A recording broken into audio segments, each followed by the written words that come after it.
эмнегедир ал бул иштер жок. Үмүтбектин иши боюнча мындай болуп атат да, октябрь окуялары боюнча өлгөн адамды өзү өлгөн болуп, гранатаны өзү милиция кызматкерлеринен тартып алган, өзүн өзү жардырган, жана өзү күнөөлүү өлүмүнө деп ошого алып келип жатат. Бул башкача айтканда октябрь окуяларынын макамын жокко чыгаруу. Бул революция болгон эмес, бул жөн эле эл көтөрүлүп барып эле анан азыркы бийликке келип калды деген алып келип жатышат. Дагы бир чоң нерсе, мына карасаңыздар, 105 томдун 3-чү томунан баштап 90-чы томго чейин 50ден ашык 100гө жакын адамдын арызы бар.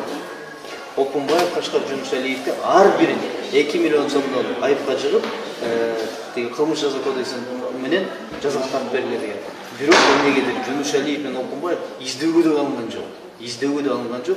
Бул иш боюнча каралбай калды. Эми ушул бүгүн соттук процессте айтпадыбы судья өзү? Эгерде арыз жазгандар болсо, пострадавший, жабыркагандар, анда сотту кайра тергөөгө жиберсе болот деп. 100гө жакын адамдын арызы турат иште. Бирок иш артка жылган жок.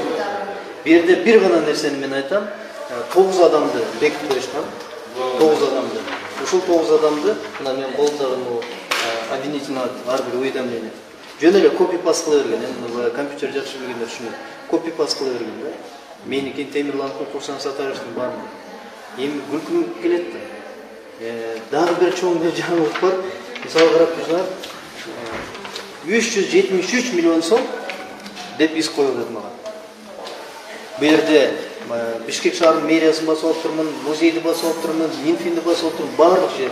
Бирок ушул эле 105 томду прокуратурага ишенбей ушул көргөзбөдүк да.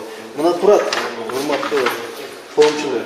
Мына карасаңар, дело по Свердловской администрации, захват, допрос свидетелей. Аттарынан бери турат. Нурбаев басып алган, мисалы мэрия боюнча да, Кыргыз алтынды Туманов Алмаз басып алган боюнча, Ленинский райадминистрацияны Эмилев басып алган боюнча, мэрияны Кояналиев басып алган боюнча турат. Ар бирөөнө баягы чыгымдар коюлган. Бирок Кояналиев дагы, Туманов дагы, Матка дагы толтур адамдар бар.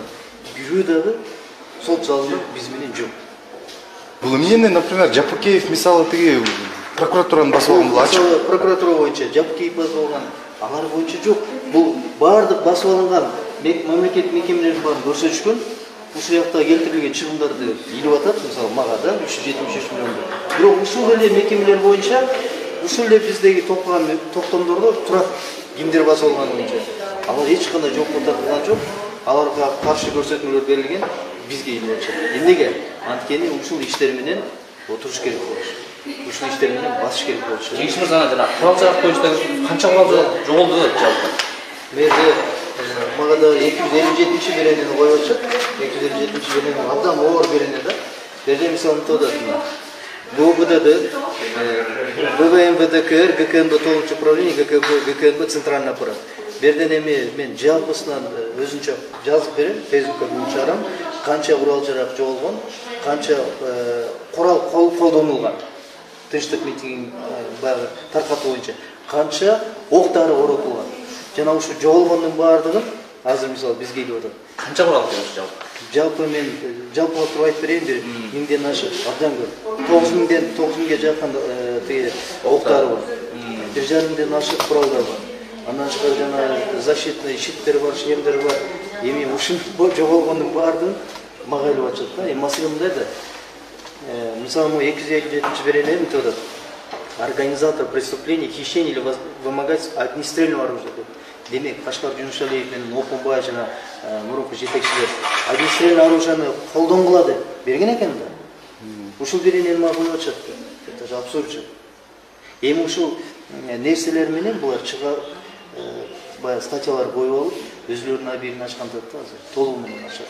Кеңеш мырза айткан сиздерге ушул обвинительный мындай ким менен кошосуздар? Бул жерде мисалы мынтип атышат да. Эң негизги обвинительный акты Курсан Асанов Сатарович, анан Темирлан Султанбек үчөөбүздү. Эми ушул жерде мен айта турган бир нерсе бар. Мисалы бу жерден баарын эле баягы көчүрүп эле коюп атышпайбы? Saat 8:30'da Cengiz Moldokmatov, buna saat 8:30'da Жеңиш Молдокматов Ак үйдүн алдына баргандагы сүйлөгөн, анан Курсан Асанов менен Темирлан Султанбеков элдин баарын эшик бар, Ак үйдү басып алган дейт да. Ошол эле жерде ушул эле бийликтин өзү чыгарган, ушул эле токтомдордун ичинде жазылган материал бар. Заключение судебно-политологической экспертизы деп турат. Эптеп эле чатап койгондо эми мындай да Курсан Асанов болгон эмес, саат 8:30. Ал түштө келген. Темирлан Султанбековду мен түштө бир көргөм, меморандумга кол коюп, андан кийин көргөн эмесмин. Саат 8:30 да атат. 8:30 бар Ак үйдү басып алып турбуз да. Саат 8:30 Жанар Акаев, Эльвира Сурабалдиева, Клара Сурукулова, министр болуп жүргөн Темирбек Асанбеков, Мирлан Жээнчироев, ушул баардыгыбыз чогуу меморандумга кол койгон партиянын лидерлери аянтта турганда эң биринчи Кубатбек Бороновдон теге маалымат келди. Качып кетип эле азыр чабуул башталат деп. Көп өтпөй, бир 5-10 мүнөт өтпөй, биринчи граната биз жакка түшкөн. Биринчи граната. Мына ошондо аркы тараптан теге батыш тарабынан Семик Жапыкеевтер жүргөн, жанагы воротонун секирет. Ал жерде 7 менен 9 управлениянын балдары жүргөн ГКН МВДнын. Өзүлөрү провокация кылып. А бизге граната жабылганды билесиңер да, Жанар Акаев оңду сол бутунан жараат алып ошол жерден анан баарыбыз туруп алып кыйкырып атканыбыз бар, качпагыла, атпагыла деген. А 8:30 булардын акысында басып алгандыгы чык. Эми мунун баардыгы жалпы коомчулукка айтам, жөн эле неугодный деп коет го, бийликке жакпаган, бийликке сын айткан, бийликтин кылганы менен макул эмес деп өзүнүн ою бар, өзүнүн позициясы барларды эптеп уже иш менен канат туруш керек болуп атат да. Бабанов боюнча мисалы дагы бир берене бар. 9 октябрь боюнча 264 берене коюп атат. Мына бул жерде жазып атат. Атамбаев, Бабанов, Фарид Ниязов, Курсан Асанов, Султанбеков, Сагынбаев отурат. Кошуп алып провокация кылып ошол жерден башламандык уюштурган дейт.